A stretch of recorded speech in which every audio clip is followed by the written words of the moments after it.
الكنافه زي ما بتقولي بالظبط، بتدخليها الفرن في النص ودرجه الحراره تبقى كده. المهم بس اول ما تطلعيها هي سخنه الشربات يبقى ساقع. ما بيبقى ساقع. ما بيبقى ساقع يعني تحطي شربات كفايه بحيث ان ايه انها يعني، بس هي المفروض الكنافه بتبقى حلوه. بحط قد ايه شربات؟ بحط قد ايه شربات؟ على حسب بقى مقاس نص كيلو كنافه. نص كيلو مش كتير، ما يعتبرش كتير قوي. بتحطي تقريبا نص كيلو كنافه. احط له قد ايه شربات مقاديره؟ بتحطي تقريبا كوبايتين. اصل انا بستخدم عسل الحقيقه يعني، وانصحك دايما بالعسل بصراحه. ما بنصحش خالص بشربات السكر ده يعني، لان عسل ايه؟ عسل نحل؟ عسل ابيض. عسل ابيض نحل؟ عسل ابيض. بتحطي قد ايه عسل نحل؟ لغايه ما تتشرب يعني.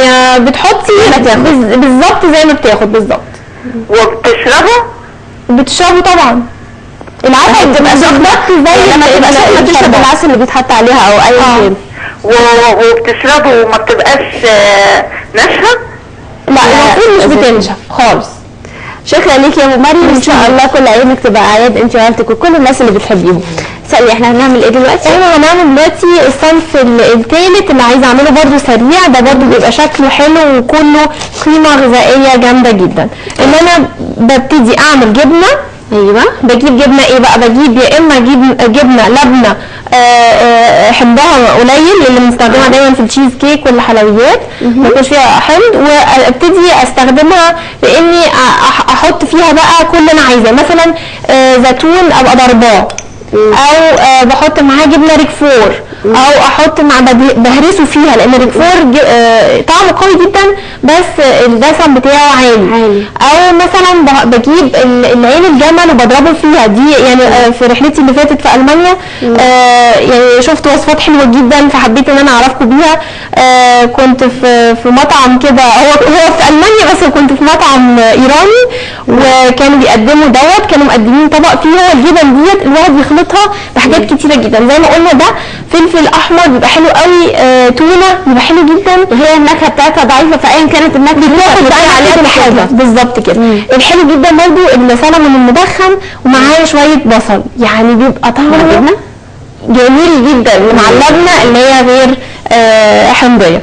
طيب ده اللي احنا هنعمله كمان شويه. لو انا هحط بقى على العيش ممكن يا اما ناخد من الخلطه دي يا اما اجيب فيتا بقى عاديه واخلطها بشويه مثلا بابريكا حمراء عليها تديها لون، وهزينها واحط عليها الفلفل الالوان والجزر هقطعه بطريقه شرايح معينه كده نزينها وتحط الطبق في ثواني يتزين ويبقى شكله حلو جدا. انت عارفه ان من احلى الحاجات ان دايما اكلك ملون فالاولاد بيحبوا ماما انا عايز من ده علشان ملون قوي، لانه بيشد لون وفي نفس الوقت مليان فيتامينات ومضادات اكسده عاليه جدا وفيتامين سي مهم جدا لان الجسم ما بيحتفظش بيه اكتر من 4 ساعات. فيعني حاجه مهمه قوي كرفع مناعه وفي نفس الوقت بيحتفظ ب 4 ساعات بس. تمام يا دكتور، احنا لما نتكلم على المشروبات اللي بترفع المناعه عندنا ايه؟ طبعا في العيد ممكن نشرب القرفه، نشرب الكركم اسميه الشاي الاصفر، نشرب اي مشروب طبيعي. الشاي الاصفر ده الشاي الاصفر انا بسميه الكركم. اشربي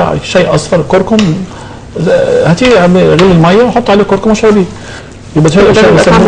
ده طعمه جميل، شاي اصفر حليه بعسل نحل مفيش مانع. ده الكركم والقرفه واحط الحبهان على الشاي، احط الحبهان على الاكل بتاعي. ان انا استخدم اي مشروب طبيعي انا زي الخروب جميل جدا برضه في العيد. طيب القرنفل والجنزبيل اخبارهم ايه؟ مفيش مانع برضه، الاثنين كويسين وبيرفعوا المناعه ويدوني برضه مضاد للاكسده. بس انا برضه عايز اضيف اضافه اللي هو عين الجمل. عين الجمل برضه ممتازه جدا انا هضيفها لان احنا عندنا الدهون بنخاف من الدهون الضاره اللي هي الدهون الحيوانيه اللي هي المشبعه. في دهون غير مشبعه زي دي الموجوده في عين الجمل، موجوده في المكسرات، موجوده في الاسماك اللي هي الماكريل والسلمون والحاجات دي كويسه جدا. دي دهون خاصه للقلب ترفع المناعه، تمنع السرطانات. هم اللي هي الاوميجا 3 وفي نفس الوقت بنخففها بحاجه ثانيه. فالاوميجا 3 الحمض الدهنيه بتاعتها زي الموجوده في عين الجمل رائعه جدا، برضه هلاقيها في الاسماك، وبرضه لازم ما ننساهاش يوميا.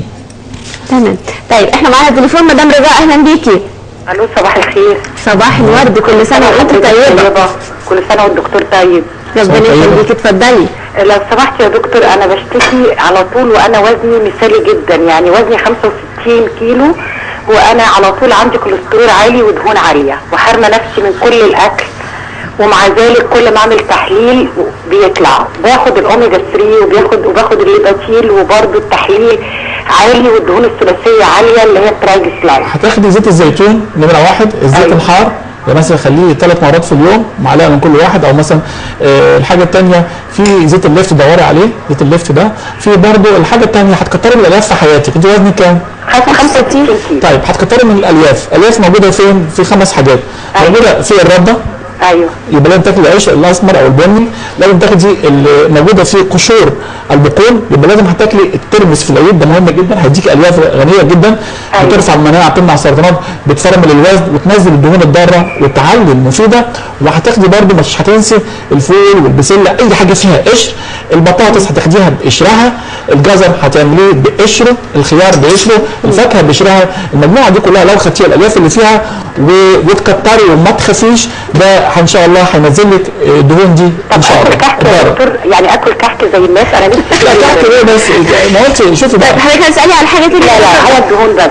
طيب شكرا ليك، خليكي معانا. لو هتاخد الكحكه خليها تاكل ترمس معاها، يبقى كوبايه ترمس ورا الكحكه عشان تفرمل ارتفاع الدهون وارتفاع السكر بعد الاكل. وخلي بالنا الالياف دي لما بناخدها بتقلل من الحساسيات، بتقلل من السرطانات، بتنزل لي الوزن، بتخلي عندي ما يسمى غذاء للبكتيريا النافعه. تيجي البكتيريا النافعه تستوطن تمنع البكتيريا الضاره في المستقبل. الترم الله يعني في هنأجل السؤال شويه في نفس الوقت يعني ما اخدش شكلها طالع عشت ايدك وملونه وجميله، والاطفال بجد بيحبوها جدا، يعني فعلا من الحاجات اللي بيحبوها جدا لان فيها الوان وفيها برضه ومغذيه بالظبط. جميل. احنا بنعمل لسه الحاجات ونزوقها بالظبط. انا عايزه بس اوري انا عملت ايه. الزينه ديت معموله ازاي، وهي انا بجيب الجزر وسهل جدا بكون مقشراه واروح عامله شرايح كده وتطلع معايا لفاها زي الورده بالظبط. في نفس الوقت الجزر مع الجبنه اللي هي الفيتا، الدسم بتاع الفيتا هو مش دسم عادي، احنا ممكن نجيب اللي هو اللي يفضل اللايت برضو فيها دسم. الدسم دوت بيساعد على امتصاص فيتامين ايه من الجزر، ما يبقاش دسم على الفرن بالظبط. واحنا بنلاحظ ان تقريبا المصريين عندهم نقص في حكايه الجزر، ما بياكلوهوش. تقريبا 2% من المصريين بس بياكلوا جزر كل يوم. بنتعامل مع الخيار والطماطم اكتر من الجزر، ما اعرفش مش الناس فاكره الجزر يقول لك انا هاكله ايه، ما انا نظري كويس. الجزر غذاء الطيارين وغذاء الخيول وغذاء الناس اللي عندها مناعه جيده. ليه؟ هيديني صحيح فيتامين الف، بس هيديني 7 مواد تمنع السرطانات اضافه الالياف اللي فيه. فلازم ما ننساش الجزر الاطفال واحده والكبار 2 كل يوم، اضافه الالياف اللي فيه. جزرتين كل يوم هنمنع 33% من السرطانات. ما دخلناش كمان منعنا تاني يبقى 66 منعناهم، بس رميت السيجاره وكلت الجزرايه. طب ده مسألة مهمة جدا حكاية نشيل دي ونحط دي على طول. مش هقول لك حاجة، يعني من قبل ما الدكتور يقول ومن قبل ما انت تقولي انا كيف الجزر من وانا صغيرة، لدرجة ان مرة من المرات سرحت كده في الجزر لدرجة ان انا ضربت على اورنج. ضرورة جدا. خليها 2 كفاية 2 في اليوم، بس نواظب كل يوم، ده مهم جدا. جميل. طيب يا دكتور، حضرتك كنت بتقولي لسه على ان الترمس مسألة مهمة جدا وان هو قادر على عمل المعجزات في المشاكل اللي احنا بنعملها في روحنا في العيد. طيب بس احنا متعودين ان احنا الترمس بنحط عليه ملح وبنحط عليه كمون وبنحط عليه ليمون. جميل. نخلي ايه ونشيل ايه؟ انا موافق على، وهنرجع برضه في حاجات عادات هنخليها وهنشوف هنراجعها بالمعايير العلميه، ده صح ولا لا؟ تمام. هنحط ملح عشان الطعم، حطي ملح خفيف. تمام. حتى لو حطيتي اغسليه قبل ما تاكليه وتاكليه بقشره. نمره 1. نمره 2 بياكل بقشره ما بيقشروش. لا عشان طيب بقى المصريين بيقشروا. كل الناس مش هقدر. انا هعمل ايه بقى؟ ان انا هنقعه الاول 6 أو 8 ساعات لغايه ما هسويه على مهل، وبعد كده هلاقي القشره تبقى سهله ان شاء الله، وامضغها كويس جدا واتمتع بالمضغ، لان المضغ ده 70% من المضغ يبدا فيه الفم، يبقى لازم امضغ قشره الترمس. الحاجه الثانيه ان انا احط عليه فيتامين سي اللي هو عصير الليمون. وده اكتشاف علمي حديث اكتشفوا، او بنحط العصير الليمون على الترمس او البقول يزيد من استخراج وامتصاص ماده بيسموها التريبتوفان. التريبتوفان تدخل جوه جسمي انا تقوم تعمل لي حاجه يسموها السيروتونين. السيروتونين ترجمته باللغه العربيه هرمون السعاده والانبساط والانشراح والمزاج العالي. هو ده اللي خلاك تسمن دلوقتي. هو ده اللي احنا محتاجينه. بتضحك انت عندكم المجرمين ما عندهمش، المجانين ما عندهمش، البلطجيه ما عندهمش. يبقى الهرمون ده هو اللي يخلي الناس تبتسم، هو اللي يخلي الناس تسامح. كل ما قل عند الناس زاد العدوانيه وزاد الاجرام، كل ما كتر الناس كلها اصبحت سعيده مبتسمه. عشان كده المصريين دمهم خفيف. ليه؟ لانهم بياكلوا بقول. يعني لما نلاقي حد مزاجه وحش شويه كده نديله اي نوع من انواع البقول مكسرات، الثلاثه دول وحط عليهم ليمون هتلاقيه اكثر سعاده. في واحد يقول لك طب انا باكل البقول وكشر وبتخانق مع الدبان وش، ايوه انت بتدخن ليه؟ بتحط فيتامين سي ليه؟